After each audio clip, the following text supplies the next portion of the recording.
Your marriage is bleeding out, not from what you're doing, but from what you're saying yes to. Today, learn how to say no to things that don't matter to say yes to what matters most. Welcome to the married life. Hey, I'm Joe. And I'm Chrissy. Welcome to the married life. Today, we are still talking about time and how time, if you don't manage your time, that's where you're losing your love in your marriage because everyone else is getting the best. And some of you want to know how to say no to those commitments. You want to say no to the T-ball game. You want to say no to the party you were invited to. Yeah. You want to say no, but you feel bad saying no. We have somebody that we coach and they say yes to everything. And then they tell us how exhausted they are. So we have to teach them. This is how you say no. Matter of fact, the Bible says this in Matthew 5:37, let your yes be yes and your no be no. Yeah, no. It doesn't say explain your no. Right. No is a sentence. Everybody, I want you to right now say no with me on the count of 3. 1, 2, 3. No. All right, now type in the chat. Just type no in the chat. That's going to look weird on YouTube and the algorithm.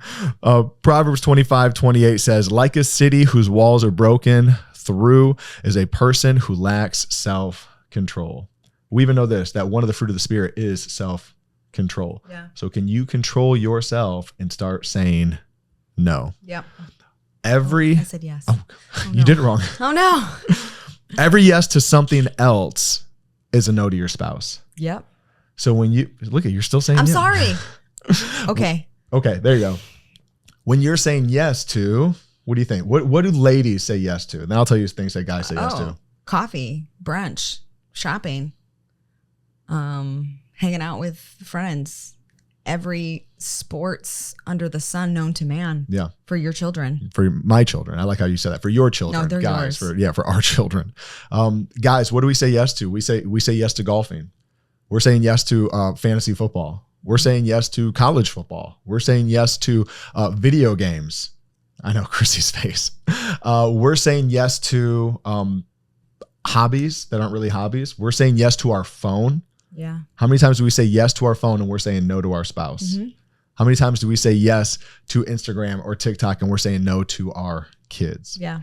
Every time we say yes to something, we're saying no to something else. And oftentimes that's our spouse. Yeah. And so we, again, have to prioritize and look, what do I need to start saying no to? It could be a person because I'm invited somewhere. It could be a device. I need to say no to my phone. I need to say no to, what's it called? Netflix. I need to say no to the TV. I need to say no to my buddies going out this week. Yeah. Because it's different. So there's a couple that we coach and they got married. They were I think they got married when they were 35, 40, something like that. Single for half of his life. Right? More than half of his life because he's not 80 or less than half. You'll get it. Yeah. Single for 40 years. Okay. When you're single for 40 years, you have developed a certain way of living and he is not used to telling her certain things and where he's going. And he is very content and has a habit of saying yes to himself. But when he's saying yes to himself so much, he's saying no to her. And so again, it's flipping that of saying, okay, I'm going to say no to myself to keeping this from to myself. I'm going to share it with my spouse. Yeah. So we need to protect our marriages by learning boundaries. One of the best things that we can have in marriage are boundaries. Yeah. Well, I think the difference, here's what they get really confused about boundaries. They think boundaries is just saying no to everything. Like understanding the difference between a boundary and a wall. When most people hear the word boundaries, they think wall. I got to put a wall up and I can never golf again. No, that's not what we're saying. Right. We're setting a boundary. And it goes back to our last video that we did talking about time management, auditing your time, seeing where all your time is going. Because here's the thing. I don't want to spend 24 hours with you. What? But if I feel like I am prioritized, go golfing. Right. Go do whatever you want to do. Go. But it's like, it's a boundary. It's not a wall. I'm not saying no. I'm saying, is this a healthy boundary? Right. 100%. And this is where, and again, we're going to talk about this in our next episode, but talking about the calendar, because when you're creating boundaries, there has to be communication. So if you're like, hey, I want to say no, I want boundaries, I need help, you're going to want to go to our next episode. We're going to talk about that. But what we have to do, like learning when we're turning down a good thing for the best thing. Yeah. So again, it's like, we'll use golf for an example. My dad used to golf 2 days a week. Those were his only days off, Thursday and Tuesday. And every Tuesday and Thursday, you knew he was golfing. Yeah. Wasn't dating my mom. He wasn't doing stuff with the kid. Like that was it. And then the rest of the week, he was always working. And so like, to your point, a boundary would have been like, hey, could you peel that back where you just golf Tuesday and then Thursday, it's family day. It's our time together.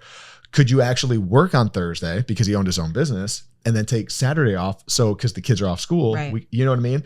It's the communication and the health of, you can still golf, still do your thing that you love, still have a hobby, but is there a boundary? Is there a time limit? Because again, we have to say no to ourselves. How long am I going to be on my phone? How long am I going to be playing a video game? How long am I going to be watching TV? You know what I mean? Yeah. So even for our kids, you know, like they love watching reels. Who doesn't love watching a good reel?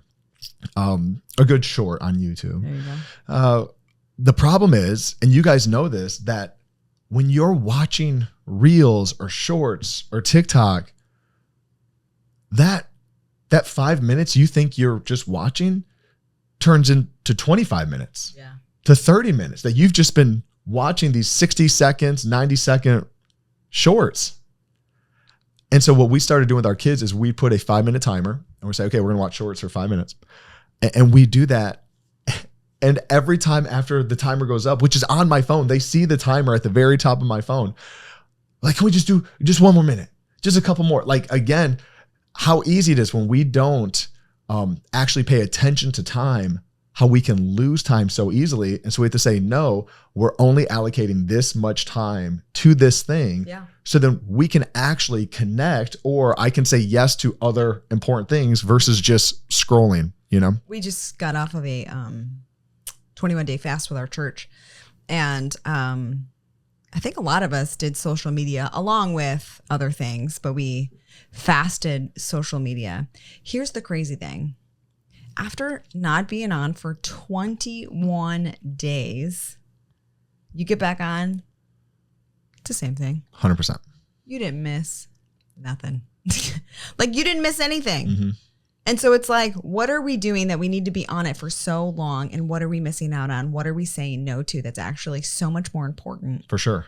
Than things that don't matter. For sure. Yeah. Well, that goes to our no list. So things that you are non-negotiables, right? So you are not saying no to these things. Yeah. So in our calendar, there are certain things that is like we say no during these times. So Friday night is movie night with our children. We are, because of our jobs and the things that we do many things at night. So our kids are home from school and we're just bouncing from things to things to things. Friday night is sacred. Yep. We don't go out on Friday nights. I mean, I'm not going to say 100%, but 99% of the time we say no to things on Friday because we know we're going to eat dinner. We're going to do worship. I was going to say eat some ice cream or something. Hallelujah. And then we're going to worship with our kids, and then we're going to watch a movie. We're going to have a fun movie night. Sometimes we do sleepovers in the living room, which are never fun for adults. Never fun. I don't recommend it. Just in case you're like, oh, that sounds fun. It's not. Warning. It's not. One time I slept with my 8-year-old on a air mattress that was not fully even inflated, and every move that she made, I felt. Finally, I was like, Viv, I can't. You have to sleep on the couch. Put somebody else over here.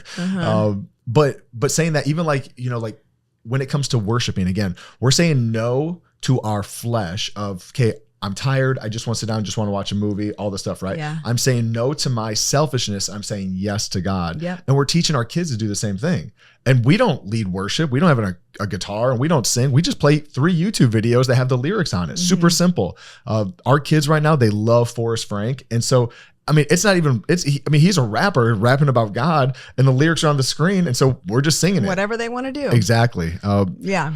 And so, and then you make it fun. Who gets to guess the movie? Pick the movie. We put in a hat or we put it in an app where it's like spin a wheel and you get to see who does it. One time we did a chalk thing outside and I don't did remember like how a that, little walk, yeah, it was like the music, and then you stop. yeah. And so those are like non-negotiables. I'm trying to think of like other practical ones, like you going to the gym.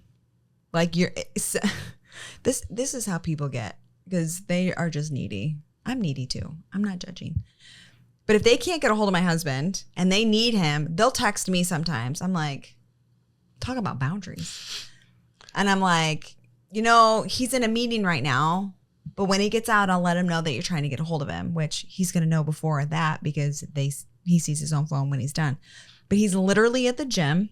You're at the gym, refueling. Mm-hmm. Like, this is how your mind resets. This is how your body resets.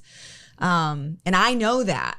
And so not only am I protecting my non-negotiables, I'm protecting his non-negotiables. Okay. It's not like you do 100 other hobbies that drive me nuts. It's like, no, this is what you need most days. Yep. And I'm going to protect it too. And you're better even for me after you work out. Right. And so that's considered a meeting. Mm-hmm. It's like, oh, he's in a meeting. I'll get back to you. Sometimes you're taking a power nap in the afternoon. Yep. You're in a meeting. Yep. I'm protecting that time for you because people get breaks at work. This is how you take your break. Yeah. And this is how you refuel. And I'm like, oh, he's in a meeting. And so it's like, what are your non-negotiables? Your Sabbath rest. Yeah. Do you have a Sabbath rest? Well, so there was a couple that we coach, and they were just sharing their calendar with me, just going all the time, busy. And they're trying to figure out how do they connect with each other. And I told them, I was like, and on Saturdays, her family's asking for stuff, and they're an older couple. So it's like, my sister wants us to do this with my mom and this. And then his brother is saying like, will you help with X, Y, and Z? And they're saying yes to everything. I said, from what I see on your calendar, your Saturday is your Sabbath. And I'm not saying you're a Seventh-day Adventist. What you are is, you realize when you go to church on Sunday, you're serving. So that's not your full Sabbath. I was like, you got to learn to start saying no. Yeah. You have to start saying no to certain things. And I just asked them, I said, how would you feel comfortable saying that? They're like, yeah, they were just like, we've never thought about doing that. Like saying no. It's like people feel guilty about saying no to other people. But again, if you're saying yes to them, you're saying no to yourself and no to your own health. And so that is what's so important, especially when you're talking about like our Sabbath rest. Like, are we actually, like, God created rest. God rested on the seventh day. Are we putting a day of rest in for ourselves? Yeah. And so whatever your non-negotiables are, that's on you. Yep. Yeah. Right. Yours are different than ours, but it's like thinking, when somebody's at my funeral and they're talking about me, like, I want my kids to remember Friday night movie nights. Yeah. I want my husband to remember, like, we went on dates and we spent quality time together. I remember when we went here, and I remember when we did this. And so it's like protecting that time, because I'm telling you what, people will take and take and take and take and take from you. And if you don't protect it, nobody else will. Well, even you talking about kids, I say no to certain things up for work to say yes to be able to coach them. Yeah. And it's like, because like you said, I want my kids to remember that I was there for them, with them. Mm-hmm. And so anyways, so this is what a quote from Josh Billings said: half of the troubles of this life can be traced to saying yes too quickly and not saying no soon enough. Mm. Stephen Covey says, you have to decide what your highest priorities are and have the courage, pleasantly, smiling, unapologetically, to say no to other things. Yep. We have to start learning to say no. So this is what you guys can do right now. You can write 3 non-negotiables and start a no list. Like, what are your non-negotiables? Chrissy just gave great ideas. Mm-hmm. You know, if it's your date night, if it's time with the kids, if it's something on Saturday or Saturday Sabbath, church, like, it's non-negotiable. Like, hey, this is our time together. We're saying no to other things. Doesn't matter if it's a party. Doesn't matter if it's fill in the blank, right? Mm-hmm. Non-negotiables. Now, you might be like, okay, you're saying that, but we're still struggling. If you're looking for more community, you can actually click the link below. We're going to put a link for our Skool community where you can join for 7 days and see if it's a good fit for you. On our Skool community, we're constantly talking in the community. We do live chats in there to answer questions. We're always posting stuff. We have, anyways, a bunch of stuff. Go check it out. It's for free. But if you are still struggling with, like, okay, if I'm saying no, though, and I want to say no, but my spouse doesn't. How do we get on the same page? That comes from getting on the same page with your calendar. And so our next episode on this on time is going to be right here. And it's about getting your calendar in order, because your calendar, it can be used as a weapon, not as a weight. So go ahead, click right here to see how you can strengthen your marriage by getting your calendar in order.